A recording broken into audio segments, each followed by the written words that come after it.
Hello, mga kapatid. Meron akong napulot na naman na microwave. Pero ngayon, tinesting ko, walang power.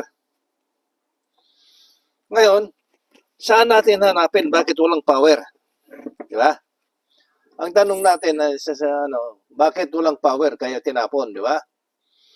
Ngayon, ang unang hanapin natin dahil nandito na itong fuse, mas madaling testingin yung fuse kaysa yung itong cord. Dito na tayo sa cord muna, ay fuse muna. O ngayon, ganito. I-set mo lang yung tester mo sa ohms. Dito sa ohms. Bahala ka na kung saan mo ilagay. Maski sa beep, pwede. Kasi continuity lang naman ang kukunin natin eh. Ngayon, testingin natin tong tester kung ayos o hindi, gumagana o hindi. Ayan na, gumagana. Ngayon, ilagay mo nun sa kabila yung sa isang cord ng tester, ilagay mo dun sa kabila. Tapos yung kabila, ilagay mo rin sa magkabilaan.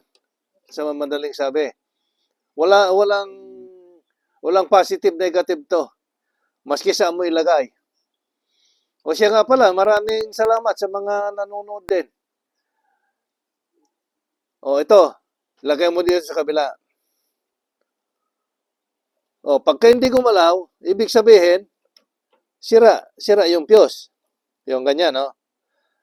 Isubok natin dito ulit. Baka sinasira yun. Pwede naman. Ayun, sira yung fuse talaga. Ngayon, halimbawa, ayos yung fuse. Ha? Ayos yung fuse, halimbawa. Saan ka maghahanap? Dito ka maghahanap ngayon, dito. Bubunutin mo yon bunutin mo ito. Tapos, yung kabila ng tester, ilagay mo riyan sa kabila posteran ng supply. Pero yan, ganyan, nakadugtong lang ganyan.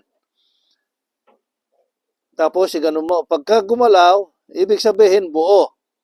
Yan, buo yan. Tapos, ilagay natin dito sa kabila.